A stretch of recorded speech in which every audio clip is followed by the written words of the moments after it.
প্রথমে আমরা পড়ব হাইড্রোকার্বন। তো হাইড্রোকার্বনটা কি? গতদিন এগুলো নিয়ে একটু আলোচনা করেছিলাম, কিন্তু সেইভাবে হয়তো বলা হয়নি, তাই না? গতদিন যেই প্রাথমিক যেই বিষয়গুলো আলোচনার ছিল সেগুলো আমরা আলোচনা করেছি। তো এখন আমরা প্রথমে শিখব হাইড্রোকার্বন। লেখো লেখো, দেখছো? দেখো, কার্বন ও হাইড্রোজেন দ্বারা গঠিত, দেখো, কার্বন ও হাইড্রোজেন দ্বারা গঠিত যৌগগুলোকে হাইড্রোকার্বন বলে।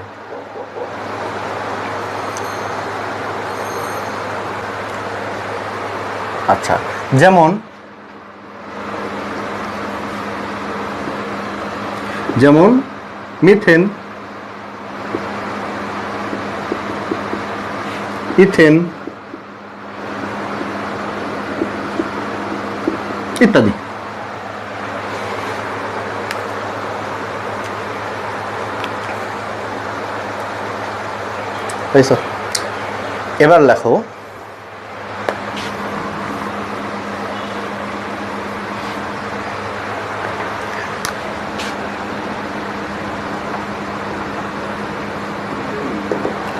এবার লেখো জৈব যৌগ। তাহলে কি হলো? কার্বন ও হাইড্রোজেন দ্বারা গঠিত যৌগসমূহকে হাইড্রোকার্বন বলে। এবার লেখো হাইড্রোকার্বন ও এদের থেকে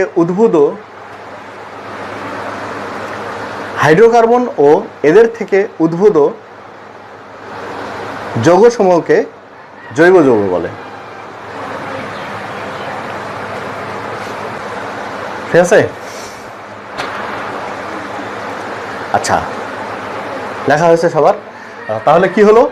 কার্বন ও হাইড্রোজেন দ্বারা গঠিত যৌগসমূহকে হাইড্রোকার্বন বলে। হাইড্রোকার্বন এবং এদের থেকে উদ্ভূত যৌগসমূহকে বলা হচ্ছে জৈব যৌগ। বোঝা গেল? আচ্ছা, তাহলে অজৈব যৌগগুলো ছিল আমরা পড়ে আসছি এর আগে যেগুলো, সেখানে কিন্তু কার্বন ও হাইড্রোজেন কোনোটাতে ছিল, কিন্তু কার্বন আর হাইড্রোজেন একই সাথেই ছিল সেরকম কিন্তু না। আর জৈব যৌগ হতে হলে অবশ্যই কার্বন এবং হাইড্রোজেনের উপস্থিতি থাকা লাগবে। ঠিক আছে? এখন তোমাদের বইয়ে যেইভাবে ধারাবাহিকতা রক্ষা করেছে, আমি সেইভাবে ধারাবাহিকতা রক্ষা করব না। আমি একটু আলাদাভাবে যে তারপরে তোমাদের বইয়ের ওইভাবে আসব, তাতে সুবিধা আছে। ঠিক আছে? আচ্ছা, মানে কিছু আমি রাস্তাঘাট আগে ক্লিয়ার করে নেই, নেওয়ার পর তারপরে আমরা আবার বইয়ের দিকে ফিরে আসব। আচ্ছা, লেখো এবার আচ্ছা, আমাদের কার্বনের যোজনী কত ছিল? 2 আর 4। আমরা যোজনীর চার্টে পড়েছি কার্বনের যোজনী ছিল 2 আর 4। তো এখানে অজৈব যৌগগুলোতে কার্বনের যোজ্যতা ব্যবহার করা হয়েছিল 2 অথবা 4, দুটাই ব্যবহার করা হয়েছিল। কিন্তু জৈব রসায়নে কার্বনের যোজনী ব্যবহার করা হবে সর্বদাই 4। বোঝা গেছে? তাহলে জৈব যৌগে কার্বনের কত যোজ্যতা ব্যবহার হবে? 4। লেখো জৈব যৌগে কার্বনের যোজ্যতা 4 ব্যবহার করা হয়, ব্যবহৃত হয়। এটা একটা পয়েন্ট।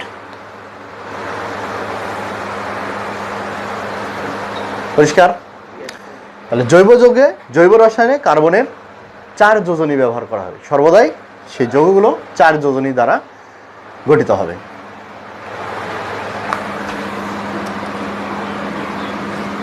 আচ্ছা, গাঠনিক সংকেত নির্ণয় করার সময় আমরা শিখেছিলাম কি? যার যোজ্যতা যত তার হাত তত। লেখো যার যোজনী বা যোজ্যতা যত তার হাত তত। এটা স্টার দিয়ে দিয়ে লেখো। হ্যাঁ, তাহলে কার্বনের যোজনী 4, তার হাত কত? 4টা। তাহলে গাঠনিক সংকেত আমরা যখন করব তখন কার্বনের কয়টা যোজনী? আমরা 4টা যোজনী, চারিদিকে 4টা হাত দিয়ে দেব। বুঝা গেছে? যেমন আমি আগের একটা যৌগের উদাহরণ দিলাম, মিথেন, ইথেন। তো মিথেনের সংকেত কি লিখছিলাম? CH4। তো তার মানে কি হাইড্রোজেনের যোজনী কত? 1 না? তার হাতও 1। তাহলে গাঠনিক সংকেতগুলো হয় কিভাবে? একজন আরেকজনের হাত ধরে বন্ধন আমরা এই সংকেতে দেখাই, তাই না? তাহলে হাইড্রোজেনের একটা হাত কার্বনের একটা হাতকে ধরলো, ঠিক সেইভাবে আমরা এর চারিপাশে আর হাইড্রোজেনগুলোকে দিয়ে দিলাম। এইটাই আমরা পেলাম কি মিথেন CH4, ঠিক আছে।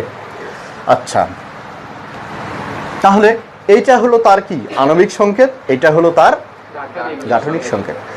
আরেকটা দেখো,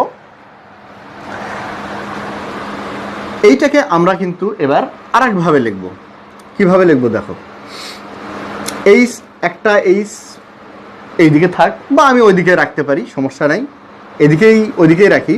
তাহলে এই কার্বনের সাথে আমরা এই 3টা হাইড্রোজেনকে নিয়ে CH কত বানাবো 3। তাহলে একটা হাত, এটা কার হাত? এটা কার্বনের হাত, ওই যে ওই হাতটা। যদিও আমি লিখছি এইভাবে, কিন্তু এটা কার হাত প্রদর্শিত হচ্ছে? এটা কিন্তু কার্বনেরই হাত, বোঝা গেছে? তাহলে এইটা হাইড্রোজেন নিয়ে নিল। তাহলে এইভাবে যখন লিখবো, যেমন আরও সংকেতগুলো আসবে CH3, CH2, CH2 ইত্যাদি, এই পরে আবার CH3, এই সংকেতগুলোকে আমরা বলবো শিকল সংকেত, বোঝা গেছে? শিকল বা চেইন, চেইন হলে আবার দেখা যাচ্ছে বদ্ধ থাকবে, শিকল, শিকল আমরা বলবো, মুক্ত শিকল, বদ্ধ শিকল, এগুলো পড়বো, তখন এটাকে বলবো শিকল সংকেত। তাহলে 3 ধরনের চেহারা আমরা দেখব সংকেত। এখানে এই জৈব রসায়নে সংকেত লেখার ক্ষেত্রে 3 ধরনের কাঠামো আমরা দেখব, চেহারাতে আমরা লিখবো। একটা হচ্ছে আণবিক সংকেত, ওই ফর্মে লিখবো, গাঠনিক সংকেত এইভাবে, আর একটা হচ্ছে এইরকম শিকল তৈরি করে লিখবো। তাহলে আণবিক সংকেত, গাঠনিক সংকেত, শিকল সংকেত, বোঝা গেছে? আচ্ছা, এখন বুঝতে পারছো এগুলো কিভাবে, কেন এইভাবে লেখা হয় আর কি, তাই না? অনেক লম্বা হয়ে চলে গেছে। তো সাধারণত অজৈব জগতে যেই সংকেতগুলো ছিল ওই রকম লম্বা হয়ে তো যেত না, তাই না? হয়তো আমরা গাঠনিক সংকেত আকারে লিখছিলাম, কিন্তু সেগুলো কিন্তু ওইরকম লম্বা হয়েছিল না। এখানে লম্বা হওয়ার পিছনে কারণ হলো কার্বনের সংখ্যা যত বাড়তে থাকবে, আমি গতদিন বলছি যে কার্বনের সংখ্যা যত বাড়তে থাকবে তত ওই যৌগের আণবিক ভরটাও বাড়বে, অণুর আকারও বড় হয়ে যাবে। এগুলো কিন্তু মনে হবে দেখে অনেকগুলো মানে কি অণু আছে বোধহয়, আসলে কিন্তু সেই রকম না, মাইনাস মাইনাস না, এগুলো কিন্তু বন্ড। এগুলো এখানে কিন্তু একটাই অণু। এভাবে যত বড়ই আমরা মানে উভয় দিকে প্রসারিত করি না কেন, এগুলো কিন্তু একটাই অণু হবে, ঠিক আছে? এগুলো বৃহৎ আকারের এক একটা অণু। আচ্ছা, তাহলে আমরা শিখলাম যে কার্বনের যোজনী 4 ব্যবহৃত হবে, তারপরে যার যোজ্যতা যত তার হাত তত, কার্বনের সেই ক্ষেত্রে যোজনী কত তার 4, বা তার হচ্ছে হাতও হচ্ছে 4টি, আর শিকল সংকেত, গাঠনিক সংকেত, আণবিক সংকেত, ঠিক আছে? এখন আমরা এইগুলোকে কার্বনের সংখ্যার উপর ভিত্তি করে আমরা এগুলোর নামের উচ্চারণ করব, বুঝা গেছে? অর্থাৎ কার্বনের সংখ্যার উপর ভিত্তি করে ওই যৌগগুলোকে আমরা প্রথমে উচ্চারণটা শুরু করব, সেগুলো আমরা একটু শিখে নিই। একটি সি পরমাণু থাকলে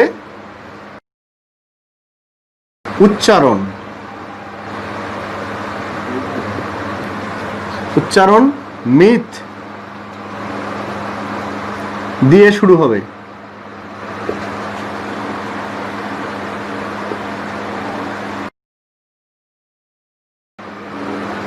CH4, এটাকে আমরা বলবো মিথেন, ঠিক আছে? 2টি ডট ডট দিয়ে চলে যাও, সি পরমাণু থাকলে উচ্চারণ ইথ, যেমন C2H,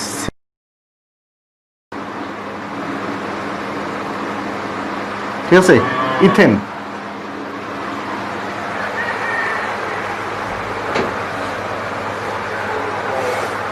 দেখো এইগুলো সংকেতগুলো কিভাবে পাচ্ছি, এই দেখো এন এর মান, একটা কার্বন, এন এর মান যখন এখানে কার্বনের সংখ্যা নির্দেশ করছে এন, তো এন এর মান যখন 1 বসাইছি তখন কত C1 লেখার প্রয়োজন হয়নি। এখানে যখন 1 বসাইছি তখন কি 2, 2 আর 2 আর 2 4, এখানে যখন 2 বসাইছি তখন কত 2, এখানে 2 2 4 আর 2 6, এভাবে চলে আসবে। মানে এটা অ্যালকেনের জন্য সাধারণ সংকেত। আমরা পরবর্তীতে যখন বিস্তারিত এগুলো নিয়ে আলোচনা করব তখন আমরা সবারই সাধারণ সংকেত শিখব। তো এখন মানে আমরা এই উচ্চারণটা শেখানোর জন্য আমরা অ্যালকেনটা ব্যবহার করছি, ঠিক আছে? তারপর লেখো 3টি, এভাবে তোমরা ডট ডট দিয়ে চলে যাও, 3টি সি পরমাণু থাকলে উচ্চারণ প্রোপ দিয়ে শুরু হবে, যেমন C3H কত হবে বলো তো? 8, এটা কি হলো? প্রোপেন। তারপর 4টি সি পরমাণু থাকলে উচ্চারণ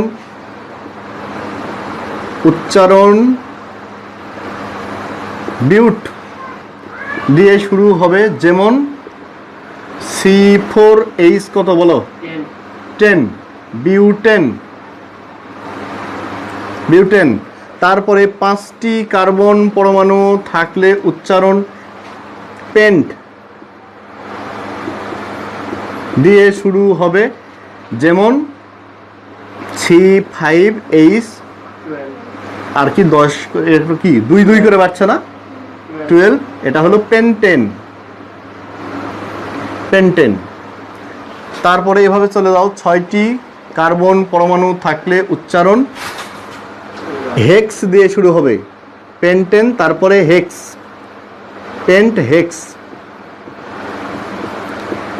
হেক্স দিয়ে শুরু হবে, যেমন C6H14 হেক্সেন।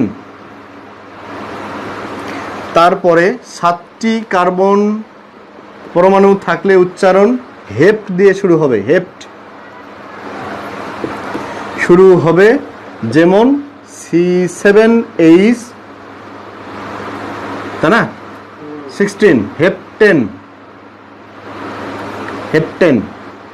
তারপর 8টি কার্বন পরমাণু থাকলে উচ্চারণ অক্ট দিয়ে শুরু হবে, যেমন C8H18 অক্টেন।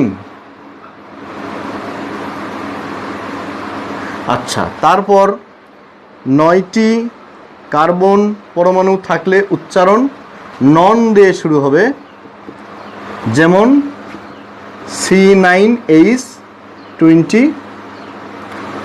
ননেন।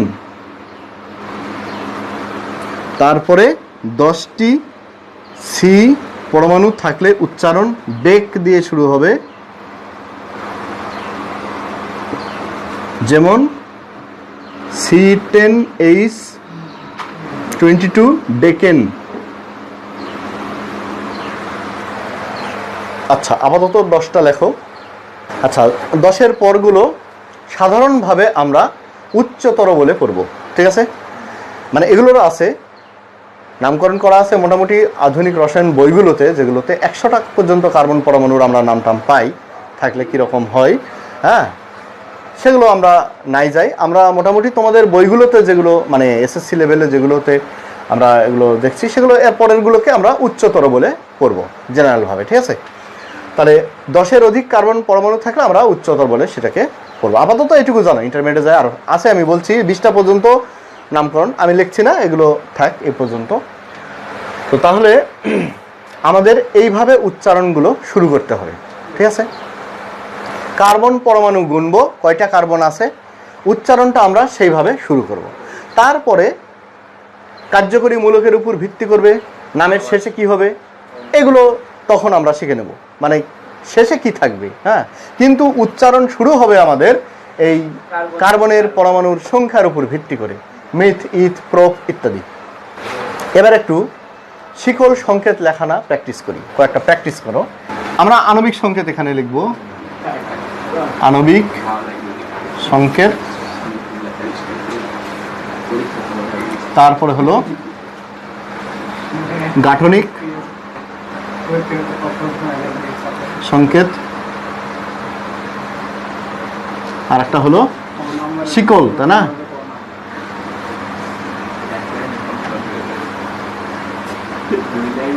শিকল সংকেত। আচ্ছা, যেমন ধরো মিথেন, কি মিথেন না, একটু বাম থেকে তোমরা চাপে লিখবে। তাহলে এটা কি গাঠনিক সংকেত, এরকম কার্বনের 4টা হাত হাইড্রোজেন দিয়ে দাও ফিল আপ করে, তাহলে হয়ে গেল কি মিথেন। এটাকে আমরা শিকল হিসাবে লিখবো এরকম CH3 একটা H প্রথমটা। আচ্ছা, তারপরে C2H কত 6 ইথেন। দেখো, এটা লেখার কৌশলটা তোমাদেরকে বলি। প্রথমে কার্বনটাকে বসিয়ে নিবে, বুঝা গেছে? মানে কয়টা কার্বন আছে, কার্বনটাকে আগে সেট করে নিবে, তারপরে প্রত্যেকটা কার্বনের হাত কত, দেখো 4টা হয়ে গেছে এটার, তাহলে ওইটার কেবল একটা হয়েছে, তাহলে কয়টা, ঠিক আছে 4টা হলো। এখন হাইড্রোজেন দিয়ে ফিল আপ করে দাও। এখন শিকলের ক্ষেত্রে কি করবে দেখো, এই যে 3টা করে লাগিয়ে আছে তা নাকি, তাহলে কত হচ্ছে CH3, একটা বন্ড CH3, তারপরে C3H কত 8 না, এটা কি প্রোপেন, ওই যে 3টা কার্বন প্রোপ দিয়ে শুরু হয়েছে, এগুলো নামের শেষে এন আসছে, কেন আসছে পরে আমরা শিখবো, প্রোপেন। তো এটা কিভাবে করব বলো, 3টা কার্বন দিয়ে দাও, 1 2 3, 3টা পাশাপাশি দিয়ে দাও, দেওয়ার পর কি করব, এইভাবে দিয়ে দিলাম, তাহলে কি হলো, প্রত্যেকের 4টা করে হাত হয়ে গেল। হাইড্রোজেন দিয়ে ফিল আপ করে দাও।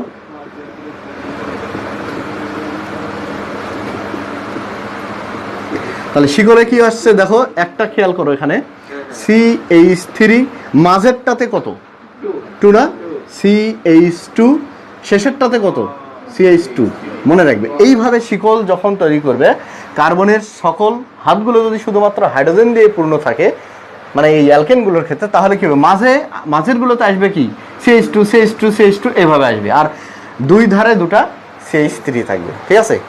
মানে এই যে গাঠনিক সংকেত থেকে আমরা পেলাম। এখন বাকিগুলো তোমরা শেষ করে ফেলো 10টা পর্যন্ত লেখো। নামের শেষে কি কি থাকবে সেগুলো আমরা এখন পড়ব। এই যে এতক্ষণ যেগুলো আমরা লিখলাম সেগুলো প্রত্যেকটা কিন্তু অ্যালকেন লিখেছি। আমরা জৈব যৌগের হাইড্রোকার্বনগুলোর শ্রেণী বিভাগ একবারে আরেকটু পরে করব, এগুলো আমরা একটু শিখে নিই আগে, মানে ওই যৌগগুলো চিনি, তারপরে আমরা শ্রেণী বিভাগ করব। না চিনে কাকে কোন জায়গায় ফেলবো, তাই না, ওটা তো আমরা জানি না। দেখো অ্যালকেন, এগুলো কিন্তু হাইড্রোকার্বন, অ্যালকেন। হ্যাঁ, যে সকল হাইড্রোকার্বনে কার্বন কার্বন এরকম, কার্বন কার্বন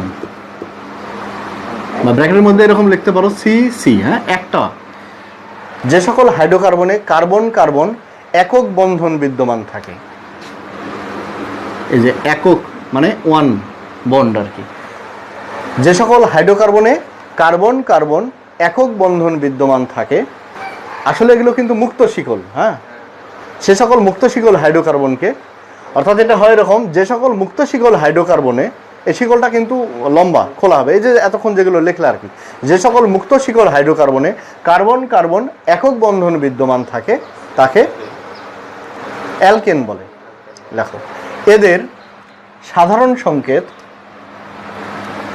দেখো এদের সাধারণ সংকেত CnH2n+2, এদের সাধারণ সংকেত CnH2n+2, দাঁড়িয়ে দাও।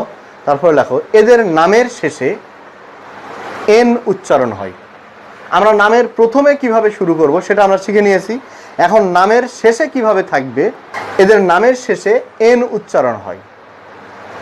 তাহলে দেখো যখন যৌগটা ছিল এরকম CH3 CH2 CH2 CH3, তখন কার্বন কয়টা ছিল আমাদের এখানে, 4টা কার্বন। তাহলে শুরু করব কি দিয়ে, বিউট। এখন সবগুলাই কিন্তু একক বন্ধন, শিকলটাতে মুক্ত শিকল একটা করে বন্ধন, কার্বন কার্বন। এটা গাঠনিক সংকেতটা যদি তোমরা দেখাও দেখবে কার্বন আর কার্বনের মধ্যে একটা বন্ধন আছে, ডবল বন্ড বা ট্রিপল বন্ড নাই। তাহলে সেই ক্ষেত্রে এটা কি অ্যালকেন, তো তাদের নামের শেষে কি উচ্চারণ হবে, N। তাহলে শুরুটা করছিলাম আমরা কি দিয়ে, মিথ, যোগ শেষে হলো N, মিথেন। বোঝা গেছে, বিউট যোগ N, বিউটেন। 4টা কার্বন, বিউট যোগ শেষে হলো N, বিউটেন। ঠিক আছে, আচ্ছা যেমন হলো এটা একটা উদাহরণ দিয়ে দিবে।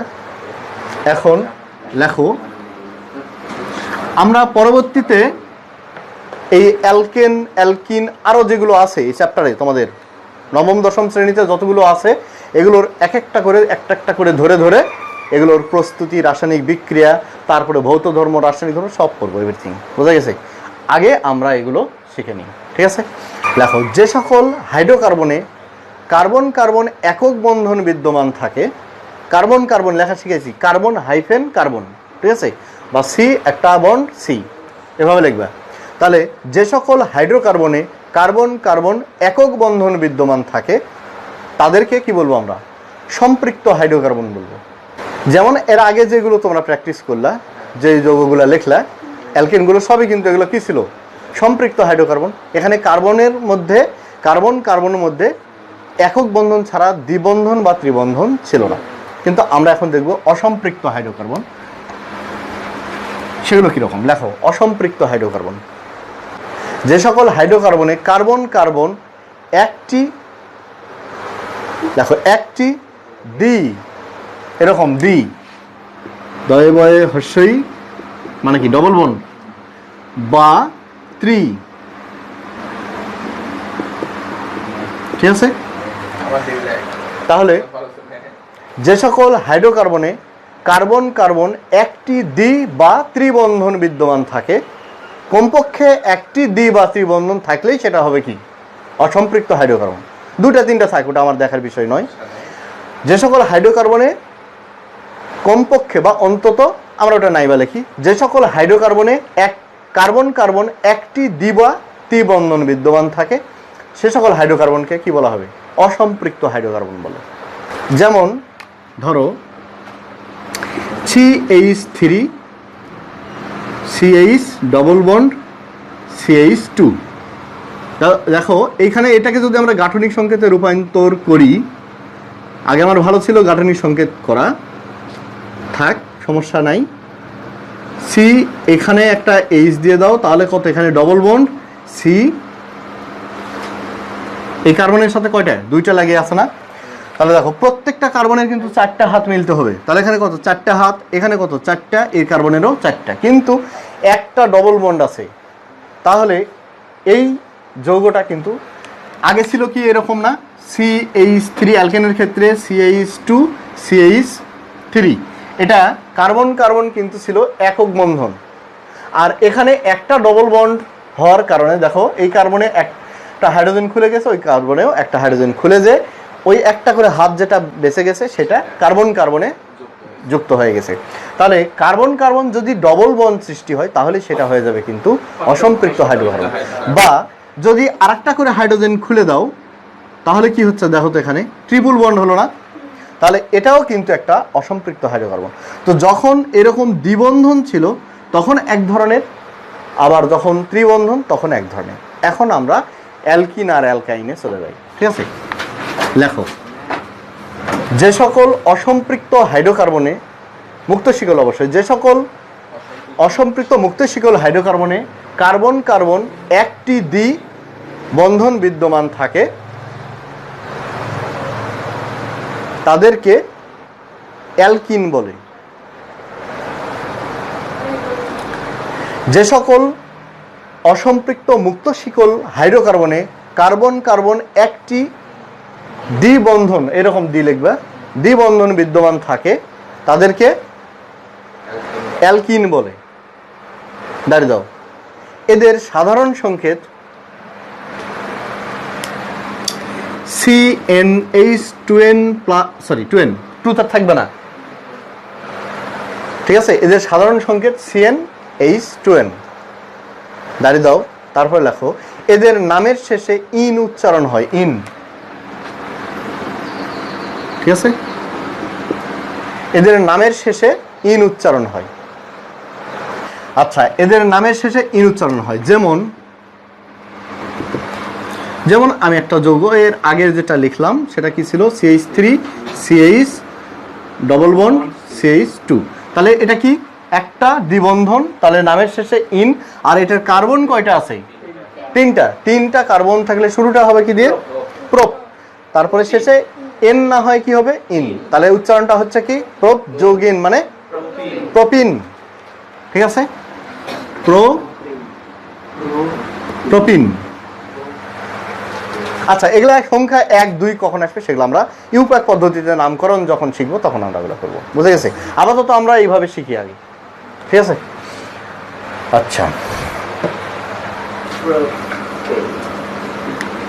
এবার দেখো অ্যালকাইন।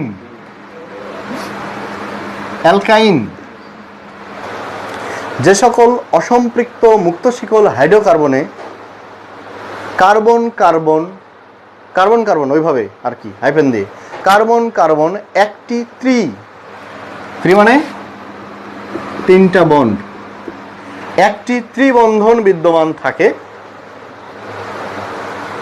তাদেরকে অ্যালকাইন বলে। ঠিক আছে, এদের সাধারণ সংকেতটা রাখো CnH2n-2, এদের সাধারণ সংকেত CnH2n-2 সাফিক্স আকারে। আচ্ছা, এদের নামের শেষে আইন উচ্চারণ হয়।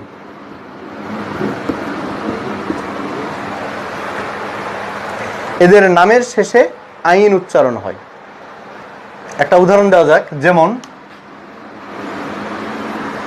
আচ্ছা আমরা প্রোপিন দিছিলাম না, ওটাই দিই CH3 C triple bond CH, তাই না? দেখো তাহলে এই কার্বনের সাথে তিনটা হাইড্রোজেন, একটা কত চারটা, এই কার্বনের তিনটা একটা চারটা, প্রত্যেকটা আর চারটা করে হাত ফিল আপ থাকা লাগবে চারটা, তারপরে এই কারণে কত তিনটা আর একটা হাইড্রোজেন একটা নিয়েছে চারটা। তাহলে উচ্চারণটা কি দিয়ে শুরু হবে? প্রোপ, আর ট্রিপল বন্ড থাকলে শেষে আইন, প্রোপ যোগ আইন, তাহলে কি হলো? প্রোপাইন। যদি চারটা থাকতো তাহলে কি বিউটাইন, পেন্টাইন, হেক্সাইন, এইভাবে আর কি। তাহলে আমরা মোটামুটি শ্রেণীবিভাগ করার জন্য কি কি শিখলাম? হাইড্রোকার্বন শিখলাম, মুক্ত শিকল সম্পর্কে আলোচনা করা হলো, এখন একটু বদ্ধ শিকল শিখতে হবে, তাই না? তারপরে মুক্ত শিকলের মধ্যে সম্পৃক্ত আছে, অসম্পৃক্ত আছে, অ্যালকিন আছে, অ্যালকাইন আছে, সেগুলো শেখা হলো। এখন বদ্ধ শিকল হাইড্রোকার্বনগুলো আবার কেমন? বদ্ধ শিকল এই যে যেমন ধরো দুই হাত কার্বনের শেষ প্রান্ত, যেমন এরকম একটা শিকল সংকেত লিখলো না, CH3 CH2 CH2 CH2, তারপরে হচ্ছে CH3, কি লিখলাম এটা? 1 2 3 4 5, তা না? পেন্টেন। দেখো এই কার্বন আর এই কার্বনের শেষের দুটা কার্বনের কিন্তু পরস্পরের সাথে জয়েন্ট নাই, যুক্ত নাই, মানে এই কার্বনটা এই কার্বনের সাথে, সেটা বা পরের কার্বনের সাথে, এইভাবে চলে গেছে ধাপে ধাপে, কিন্তু এটার সাথে এটার ডিরেক্টলি কানেকশন নাই। বুঝা গেছে? তাহলে যদি এই হাতটাকে ঘুরে যদি ওর সাথে কোনোভাবে আমরা লাগাইতে পারি, তাহলে হয়ে গেল কি, এটা একটা চেইন হয়ে গেল, মালা চক্র হয়ে গেল, একটা সাইকেল। বুঝা গেছে? এই জন্যে এই তখন বদ্ধ হয়ে যাবে না, বদ্ধ হয়ে যাবে, তাহলে এই হাইড্রোকার্বনগুলোকে তখন বলা হবে বদ্ধ শিকল। যেমন একটা বদ্ধ শিকল হাইড্রোকার্বনের আমি উদাহরণ দিই, CH আর একটা এখানে CH দিই, তারপরে আমরা ফিল আপ করবো। দেখো এই কার্বনে হাইড্রোজেন কয়টা আছে? একটা। হাত কয়টা হয়েছে? একটা, দুইটা, তিনটা, তাহলে আর একটা লাগবে, CH2 দিয়ে দিই, হাইড্রোজেনের সংখ্যা বাড়াবো, তাহলে কয়টা হলো? হাইড্রোজেন নিল দুইটা, কার্বনের আছে দুইটা, চারটা হয়ে গেছে। তাহলে এখানে কত? অনুরূপভাবে এইভাবে, তাই দেখো এই যৌগটার শিকলটা কিন্তু বদ্ধ হয়ে গেছে, এরা কিন্তু হাত সাইকেল তৈরি হয়ে গেছে, চক্র। তাহলে এই যৌগগুলোই হচ্ছে বদ্ধ শিকল যৌগ। তো বদ্ধ শিকল এটার নাম কি বলো? এটার কার্বন কয়টা আছে? তিনটা, ঠিক আছে। আচ্ছা, বদ্ধ শিকল এই হাইড্রোকার্বনগুলোর নামের আগে একটা সাইক্লো জুড়িয়ে দিবে, সাইক্লোপ্রোপেন। বুঝা গেছে? যেমন ধরো আরেকটা CH2 CH2 CH2 CH2, এইখানে গণত কার্বন কার্বন বন্ধন কয়টা আছে? এখানে দুইটা হাইড্রোজেন নিচে, দুইটা কার্বনের আছে, তাহলে হলো কত? চারটা, চারটা, চারটা, সবগুলোতে চারটা। এইটা নাম কি? সাইক্লোবিউটেন। বুঝা গেছে? আচ্ছা, তাহলে এটা হলো সাইক্লোপ্রোপেন, তাই না? সাইক্লোপ্রোপেন, ডবল বা ট্রিপল বন্ড নাই, তাহলে আমরা নামের শেষে কি পড়বো? N, cyclopropane. আর এটা হলো এটা কি বিউটেন না? Butane, cyclobutane. তাহলে এগুলো হলো কি? বদ্ধ শিকল। অ্যালিসাইক্লিক, সাইক্লিক চক্র আছে, মানে অ্যালিফেটিক যৌগের শ্রেণীবিন্যাস এগুলো। তো অ্যালিফেটিকের মধ্যে আবার যখন চক্র থাকবে, সাইকেল থাকবে, চক্র, তখন সেটাকে বলা হবে অ্যালিসাইক্লিক। আমরা পরবর্তীতে সমন্বিত করে এগুলো আবার শিখবো। আমার ওই শ্রেণী বিভাগের মধ্যে যা আছে আমরা আগে এগুলো জেনে নিই। এখন দেখো, যদি এগুলো কি কার্বন কার্বন একক বন্ধন আছে, তাহলে এগুলো কি সম্পৃক্ত না অসম্পৃক্ত? সম্পৃক্ত। এখন এগুলোকে আমরা একটু অসম্পৃক্ত বানায় দেখি কিরকম হয়। তাহলে একটা দ্বিবন্ধন দিয়ে দাও, এখানে দ্বিবন্ধন দাও, CH, এখানে ডবল বন্ড দাও, তাহলে কত হচ্ছে এখানে? আমরা পরে এগুলো করছি, CH আগে গুনবো আমরা। দেখো এই কার্বনের হাত কয়টা? দুইটা, একটা হাইড্রোজেন নিচে তিনটা, একটা চারটা, তাহলে এর ফিল আপ আছে। এর কয়টা হলো? তিনটা হয়েছে না? তাহলে হাইড্রোজেন একটা দাও। এর কয়টা হয়েছে? এর কিন্তু চারটা হয়েছে। তাহলে এটা কি হবে বলো তো? একটা ডবল বন্ড আছে, নামের শেষে কি হবে? নামের শেষে কি হবে বলো? ইন। আর শুরুটা হবে কি দিয়ে? চক্র আছে, সাইক্লো। তারপরে নামটা কি? এর কার্বন সংখ্যা কয়টা? তিনটা। তাহলে চক্রের জন্য আসছে কি? সাইক্লো। বদ্ধর জন্য আসছে সাইক্লো। তারপরে কার্বন সংখ্যার জন্য আসছে কি? প্রোপ। আর নামের শেষে ইন, সাইক্লোপ্রোপিন। বোঝা গেছে?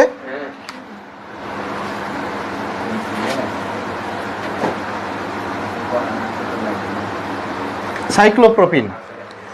আচ্ছা, তাহলে এটাকে আমরা একটু চেঞ্জ করি। দেখো একটাকে আমরা দিয়ে দিই, আমরা আগে বানিয়ে নিই, তারপরে আমরা বন্ধনের চিন্তা করব। বলো এইখানে কার্বনের হাত কয়টা? হাইড্রোজেন একটা নিয়েছে, কার্বন একটা নিয়েছে, তাহলে এখানে আছে দুইটা, এখানে দুইটা, চারটা। এরও তাই, চারটা মিলে গেছে। কিন্তু এইখানে কার্বন একটা, কার্বনের একটা একটা, দুইটা, হাইড্রোজেনের একটা, তাহলে কি দিতে হবে? H2। এখানেও তাই H2। তাহলে এটা কি হলো? সাইক্লো বিউটেনের জায়গায় এটা কি হবে? Cyclo butene.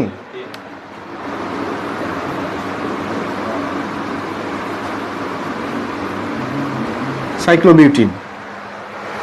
তাহলে এই তো বদ্ধ শিকল হাইড্রোকার্বন সম্পর্কে আমরা জানলাম। বদ্ধ শিকলের মধ্যে আবার কয়টা ভাগ আছে? একটা হলো সম্পৃক্ত, একটা অসম্পৃক্ত। ঠিক আছে? আচ্ছা, আর একটা জিনিস আছে, সেটা হচ্ছে তোমাদের নবম দশম শ্রেণীতে সেটা সম্পর্কে খুবই কম বলা আছে, অল্প একটু বলে রেখে দিয়েছে, যেটা তোমরা ইন্টারমিডিয়েট থেকে শিখবা। অ্যারোমেটিক যৌগ, মানে হাইড্রোকার্বনগুলোকে প্রধানত দুইটা ভাগে ভাগ করা হয়েছে। প্রথমত একটা হলো অ্যালিফেটিক হাইড্রোকার্বন, আর একটা হলো অ্যারোমেটিক হাইড্রোকার্বন। বুঝে গেছে? তো আমরা এতক্ষণ যেগুলো নিয়ে আলোচনা করলাম সেগুলো হচ্ছে অ্যালিফেটিক হাইড্রোকার্বন।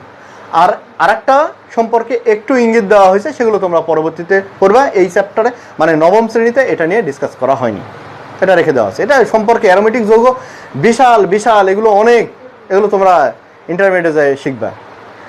আচ্ছা, আগে এটা তো তোমাদের কি SSC লেভেলে প্রাথমিক একটু ধারণা দেওয়া হচ্ছে, অনেকেই আছে, তারপরও বেসিকের মধ্যেই। আচ্ছা, অ্যারোমেটিক যৌগটা আসছে অ্যারোমা কথা থেকে। আগে যারা এইসব নিয়ে গবেষণা করছেন আর কি, অ্যারোমা শব্দের অর্থ হচ্ছে সুগন্ধ। তখন মনে করা হতো যে সুগন্ধযুক্ত যৌগ যেগুলো, সেগুলোকে বলা হচ্ছে অ্যারোমেটিক যৌগ। কিন্তু বর্তমানে দেখা গেছে যে খানিক খানিক অ্যারোমেটিক যৌগ আছে যেগুলো দুর্গন্ধযুক্ত আছে। ঠিক আছে, বাইর হয়েছে, মানে ওদের সব লজিক ভাঙিয়ে ফেলেছে আর কি। তো দেখা গেল দুর্গন্ধযুক্ত যৌগ আছে, সেগুলোকে বলা হচ্ছে অ্যারোমেটিক যৌগ। তো যাই হোক, আমরা ওই সেন্স থেকেই ধরি আর কি, সুগন্ধযুক্ত যৌগ। অ্যারোমা থেকে অ্যারোমেটিক তারা নামকরণ ওইভাবে করেছে, অ্যারোমা থেকে অ্যারোমেটিক যৌগ। ঠিক আছে? তো অ্যারোমেটিক যৌগটা কি?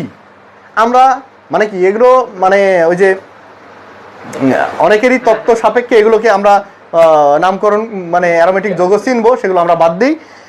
এখন আমরা শুধুমাত্র, যেহেতু এখানে অল্প আলোচনা করা আছে, আমরা খালি সংজ্ঞাটা শিখবো। তারপর তার আগে আমরা একটু শিখি, এই যে বদ্ধ শিকল হাইড্রোকার্বন শিখলাম না, এবার আমরা একটা চক্র শিখবো, সেটা হলো বেনজিন সম্পর্কে একটু জানবো। ঠিক আছে? আমরা কি শিখছি? অ্যারোমেটিক হাইড্রোকার্বন, অ্যারোমেটিক অ্যারোমেটিক যৌগ বা অ্যারোমেটিক হাইড্রোকার্বন। আচ্ছা, আমরা বেনজিন সম্পর্কে একটু শিখব। বেনজিনটা কিরকম? দেখো, বেনজিন কার্বন এরকম 6টা কার্বন দিয়ে বেনজিন চক্র তৈরি হয়। 6টা কার্বন দিয়ে একটা চক্র, সাইকেল তৈরি হয়, যেটা প্রত্যেকটা কার্বন একে অপরের সাথে এরকমভাবে যুক্ত, ষড়ভুজ তৈরি করে। ঠিক আছে? এভাবে ষড়ভুজের 4টা মানে 6টা কোণায় কার্বন বসে, আর একটা করে এরকম একটা পরপর ডবল বন্ড, একটা পরপর ডবল বন্ড। হ্যাঁ, তাহলে দেখো এখানে একটা, এই কার্বনে কয়টা হয়েছে? 3টা না? তাহলে একটা হাইড্রোজেন আছে এখানে, এখানেও 3টা হয়ে গেছে, তাহলে একটা হাইড্রোজেন, এখানে একটা হাইড্রোজেন, এখানে হলো একটা হাইড্রোজেন, এখানে একটা হাইড্রোজেন, আর এখানে একটা হাইড্রোজেন। তাহলে দেখো এখন সব কার্বনগুলোর অটোমেটিক্যালি 4টা করে হাত ফিল আপ হয়ে গেছে। তাই এই যে একটা চক্র তৈরি করছে, এই চক্রটাকে বলা হচ্ছে বেনজিন চক্র বা বেনজিন। এই যৌগটা হলো বেনজিন। এটাকে গাঠনিক সংকেত আমরা দেখলাম। এটাকে আরেকটা মানে আরেকভাবে লেখা হয়, দেখো এইভাবে লেখা হয়, মাঝখানে একটা লাড্ডু দিয়ে দেওয়া হয় রয়েছে। এটা হলো বেনজিনের আরেকটা মানে আরেকভাবে দেখানো হয়, হ্যাঁ, প্রতীকী রূপ। আচ্ছা, তাহলে দেখো এগুলোর কারণ আছে, পরবর্তীতে শিখবা এই চ্যাপ্টারে, মানে এখানে তোমাদের খুবই কম আলোচনা। আচ্ছা দেখো এখানে তাহলে কি হলো, এটার গাঠনিক সংকেত হলো এভাবে আমরা সাংকেতিক মানে প্রতীকভাবে দেখালাম। এটার আণবিক সংকেতটা কি তাহলে? C6। কার্বন কয়টা আছে? 6টা। হাইড্রোজেন কয়টা? 6। কার্বন 6টা, হাইড্রোজেন 6টা, C6H6। এখন কথা হলো, এখন আসি আমরা অ্যারোমেটিক হাইড্রোকার্বনে। অ্যারোমেটিক হাইড্রোকার্বনগুলো সেইগুলোই যেগুলোর মধ্যে বেনজিন চক্র যুক্ত আছে অথবা বেনজিনের বৈশিষ্ট্য ধারণ করে। যেই হাইড্রোকার্বনগুলো মধ্যে বেনজিন চক্র সরাসরি যুক্ত আছে অথবা সেই যৌগগুলো বেনজিনের বৈশিষ্ট্য ধারণ করে, কিছু না কিছু বৈশিষ্ট্য আছেই, সেই হাইড্রোকার্বনগুলোকে বলা হয় অ্যারোমেটিক যৌগ। লেখো অ্যারোমেটিক হাইড্রোকার্বন। না, এটা শিখে আমরা এখন এই শ্রেণীবিন্যাসটা করবো আর কি। দেখো এবার খুব সহজে মাথার মধ্যে ঢুকে যাবে। হ্যাঁ, দেখছো তাহলে কি বেনজিন সম্পর্কে না? যে সকল হাইড্রোকার্বনে বেনজিন চক্র যুক্ত থাকে অথবা যে সকল হাইড্রোকার্বন হচ্ছে কি তোমাদের বেনজিনের বৈশিষ্ট্য ধারণ করে, সেইগুলোকে বলা হচ্ছে অ্যারোমেটিক হাইড্রোকার্বন। তাহলে অ্যারোমেটিক হাইড্রোকার্বন ওটা কি? জৈব যৌগ, তাই না? অ্যারোমেটিক যৌগ, ঠিক আছে। এই তো অ্যারোমেটিক যৌগ সম্পর্কে এইটুকুই থাক, এর বেশি আলোচনা করা নাই, জাস্ট এগুলো চিনে রাখার জন্য। অ্যারোমেটিক যৌগ যেমন আরেকটা, এই যে তোমাদের বই উদাহরণ দেওয়া আছে ন্যাপথা। দেখো এটা কিভাবে হয়, 2টা বেনজিন চক্রযুক্ত থেকে ন্যাপথা হয়ে গেছে। কিরকম? এইরকম, এই যেখানে একটাকে সরাই, তাই না? মানে এর পাশে আরেকটা নিয়ে আসি, দেখো বেনজিন চক্র। এই যে কার্বন কার্বন একটা পর ডবল বন্ড, তারপরে একটা এখানে কার্বন, ডবল বন্ড, কার্বন। এই 2 বেনজিনকে যদি আমরা অ্যাটাচ করে দিই, তাহলে দেখো এই হাইড্রোজেন কি থাকবে, এই এটার সাথে মনে করো এটাকে যুক্ত করবে, তাহলে এই কার্বন দুটা থাকছে না, এইখানকার এই হাইড্রোজেন দুটা থাকছে না, এটা থাকছে না। এবার এটাকে নিয়ে আসো এর কাছে, এইভাবে লম্বা করে দিয়ে দাও, এর বন্ধন থাকছে না, এরভাবে লম্বা করে দিয়ে দাও। দেওয়ার পর কি হলো, এখানে হাইড্রোজেন লাগাও, হাইড্রোজেন লাগাও, হাইড্রোজেন লাগাও, হাইড্রোজেন লাগাও। এবার যদি এটাকে একটু শর্ট করে নিয়ে চলে আসো না, তাহলে এখানে দেখো কয়টা করে হয়েছে? 3টা না? একটা হাইড্রোজেন এরকম থাকছে না, কয়টা হলো তাহলে? আবার 4টা। হ্যাঁ, 4টা হাতি হলো না? তাহলে দেখো এই যে এখন এই যৌগটা, এটাকে যদি তুমি এভাবে করো না, তাহলে কি দাঁড়ায়? দেখো এইরকম, এখান থেকে আমরা ডবল বন্ড শুরু করেছি, ডবল বন্ড, আর এইখানে এইরকম। তাহলে এখানে আমাদের কি ছিল? ডবল বন্ড, এটাতে ডবল বন্ড, এটাতে ডবল বন্ড। দেখো এরকম হলো না?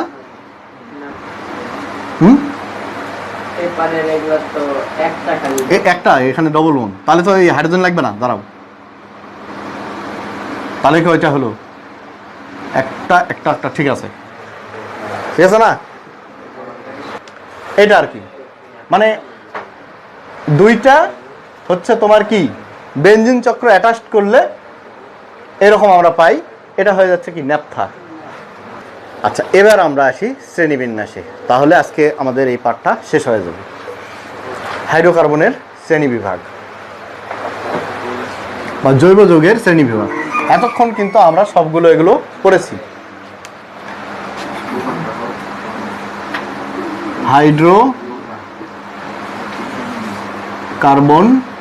হাইড্রোকার্বনগুলোকে আমরা প্রথমত ভাগ করেছি 2টা ভাগে। একটা হলো অ্যালিফেটিক অ্যালিফেটিক হাইড্রোকার্বন, আর একটা হলো অ্যারোমেটিক। অ্যারোমেটিক বোঝা গেছে? তাহলে হাইড্রোকার্বনকে আমরা দুই ভাগে ভাগ করলাম, একটা হলো অ্যালিফেটিক, একটা অ্যারোমেটিক। তো তোমাদের অ্যারোমেটিক সম্পর্কে নাই বললেই চলে, এখানে অল্প যেটুকু আছে সেটুকু আমরা শেষ করছি। আমরা বিস্তারিত অ্যালিফেটিক নিয়ে এতক্ষণ আলোচনা করেছি।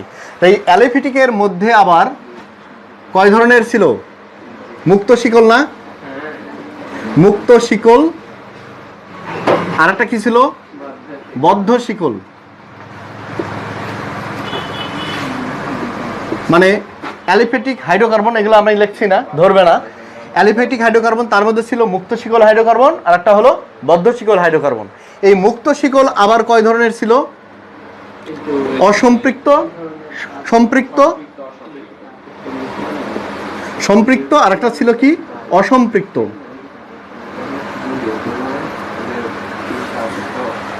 ঠিক আছে? অ্যালিফেটিক হাইড্রোকার্বন দুই ভাগে বিভক্ত, মুক্ত শিকল আর বদ্ধ শিকল। মুক্ত শিকল হাইড্রোকার্বন আবার সম্পৃক্ত আর অসম্পৃক্ত দুই ভাগে বিভক্ত। আবার এই বদ্ধ শিকল আবার দুই ভাগে বিভক্ত, সেটা হলো সম্পৃক্ত,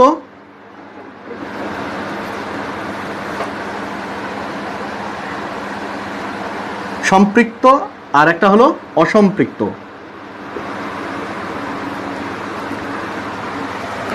এই হলো মোটামুটি শর্টকাটে আমরা এতক্ষণ যেগুলো পড়লাম হাইড্রোকার্বনগুলো, এইটা হলো শ্রেণীবিন্যাস। তোমাদের বইয়ে এটাই প্রথমে দেওয়া আছে, এটা দিয়েই শুরু করা আছে, কিন্তু আমি প্রথমে ওইগুলো আগে শেষ করে ক্লিয়ার করে দেখো। এখন মাথার মধ্যে সব চলে আসছে, একটা স্ট্রাকচারের মধ্যে তোমরা মাথার মধ্যে সেট করে ফেলেছো স্ট্রাকচারটাকে।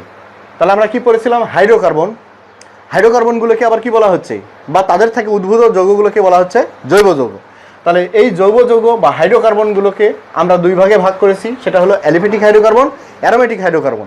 অ্যালিফেটিক হাইড্রোকার্বনটা আবার দুই ভাগে বিভক্ত, একটা হলো মুক্ত শিকল হাইড্রোকার্বন, বদ্ধ শিকল হাইড্রোকার্বন, যেটাকে চক্র থাকবে। মুক্ত শিকলের মধ্যে আবার আছে ডবল বন্ড, ট্রিপল বন্ড, তাই না? সেগুলো কি? অসম্পৃক্ত। আর সিঙ্গেল বন্ডগুলো সম্পৃক্ত। আর বদ্ধ শিকলের মধ্যেও আছে ডবল বন্ড আছে, আবার সিঙ্গেল বন্ড আছে, ট্রিপল বন্ড আছে। তো ডবল আর ট্রিপল বন্ড যেগুলোতে থাকবে সেগুলো কি? সর্বদাই অসম্পৃক্ত। আর এটা হচ্ছে কি? সিঙ্গেল বন্ডটা সম্পৃক্ত হাইড্রোকার্বন। তো মোটামুটি আজকে এ পর্যন্তই রাখছি, ঠিক আছে? ধন্যবাদ সবাইকে।